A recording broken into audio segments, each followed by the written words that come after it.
নমস্কার প্রিয় বন্ধু, রান্নাঘরে আপনাদের সবাইকে স্বাগত। একটিমাত্র পাকা আম দিয়ে অল্প সময়ে ছোট কিংবা বড়দের জলখাবারে এরকম সুস্বাদু একটা রেসিপি বানিয়ে দিন। সবারই খুব পছন্দ হবে। কিংবা চায়ের সঙ্গে নতুন কিছু বানিয়ে খেতে চাইলে এই রেসিপিটা বানাতে পারেন। খুবই সহজ, বাড়িতে থাকা উপকরণ দিয়ে এটা বানিয়ে নিতে পারবেন।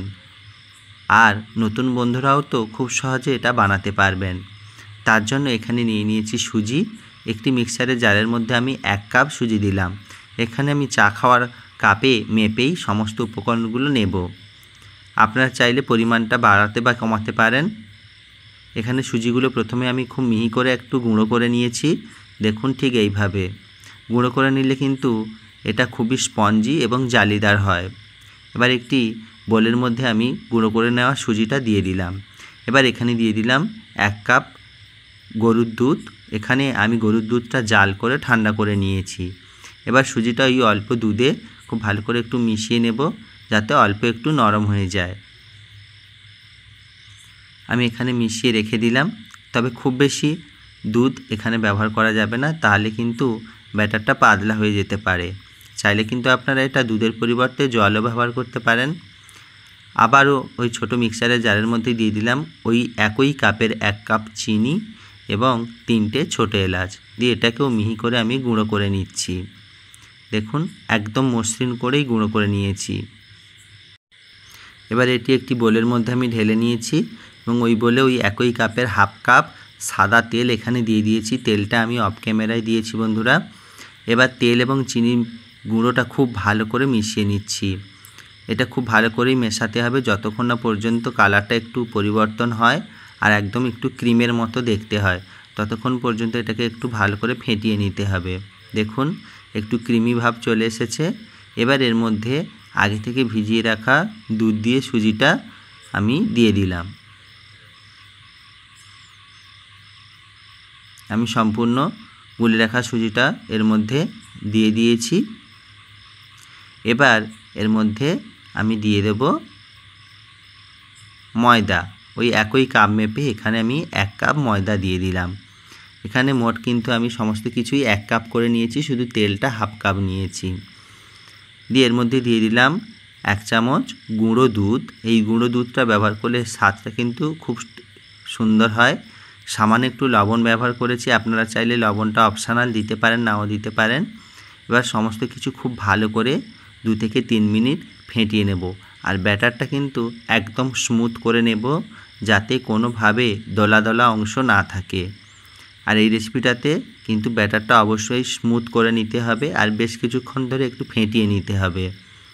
তাহলে কিন্তু এটা একদম ভেতর থেকে জালিদার হবে আর স্পঞ্জি থাকবে অনেকক্ষণ।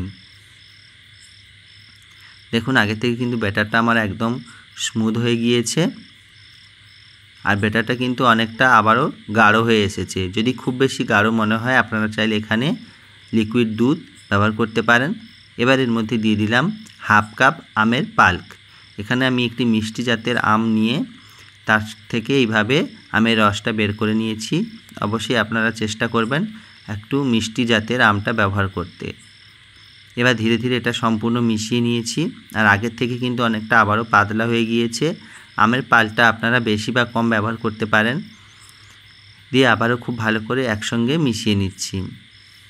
দেখুন, ব্যাটারটা একদম আগে থেকে কত স্মুথ হয়েছে। ব্যাটারের ঘনতা ঠিক এইভাবেই রাখতে হবে। এর থেকে বেশি পাতলা হলে সময় অনেকটা বেশি লাগবে। এবার এর মধ্যে দিয়ে দিলাম 1/2 চামচ বেকিং পাউডার এবং 1/2 চামচের একটু কম বেকিং সোডা। দিয়ে অল্প একটু জল দিয়ে এটাকে একটু অ্যাক্টিভ করে নিচ্ছি। অবশ্যই আপনারা কিন্তু এইভাবে অ্যাক্টিভ করে নেবে। এবার এটাকে খুব ভালো করে সব কিছুর সঙ্গে মিশিয়ে নেব। এটাকে আবারও 1 মিনিট ধরে খুব ভালো করে ফেটিয়ে নেব। বেকিং পাউডার এবং বেকিং সোডাটা মেশানোর পরে কিন্তু ব্যাটারটা অনেকটাই হালকা হয়ে আসবে। এতক্ষণই বুঝতে পারছেন আজকের আমার রেসিপি আমের কেক। তবে কেকটা আমি একটু অন্য পদ্ধতিতে বানাবো। ব্যাটারটা আমার একদম প্রস্তুত। এখানে কেক বানানোর জন্য নিয়ে নিয়েছি 5টা একই মাপের বাটি। আপনারা চাইলে কেকের মোল্ডে এটা বানাতে পারেন, তবে আমি এখানে বাটিতে ব্যবহার করেছি। সমস্ত বাটিতে 2-1 ফোঁটা করে সাদা তেল আমি এখানে দিয়ে দিয়েছি। দিয়ে ভালো করে সমস্ত বাটির গায়ে এইভাবে তেলটা মাখিয়ে নিচ্ছি, যাতে কেকটা খুব ভালোভাবে বেরিয়ে আসে।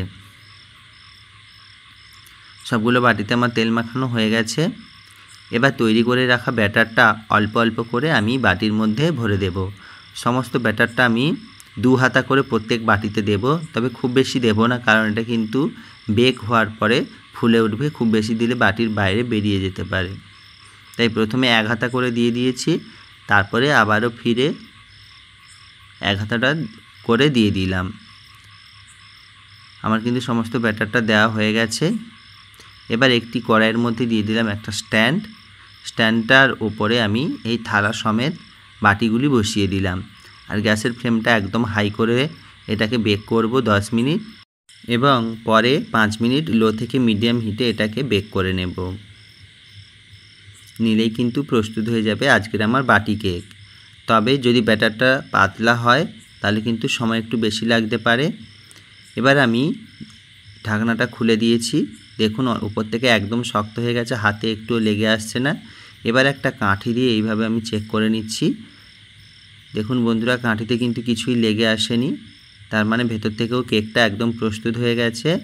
এবার এটাকে নামিয়ে নেব এবং একদম ঠান্ডা করে নেব। গরম অবস্থায় কিছুতেই কিন্তু কেকটা বের করা যাবে না, তাহলে এটা ভেঙে যেতে পারে। আমি এটাকে খুব ভালো করে ঠান্ডা করে নিয়েছি। আর কালারটা কত সুন্দর হয়েছে দেখুন বন্ধুরা। আর উপর থেকে হাত দিয়ে এইভাবে দেখলে কতটা স্পঞ্জি হয়েছে বোঝাই যাচ্ছে। আর খুব সহজে কিন্তু এটা খুলে আসবে। আর পেছন দিক থেকে এত সুন্দর দেখতে লাগছে। অবশ্যই আপনারা বানাবেন, কমেন্ট করে জানাবেন।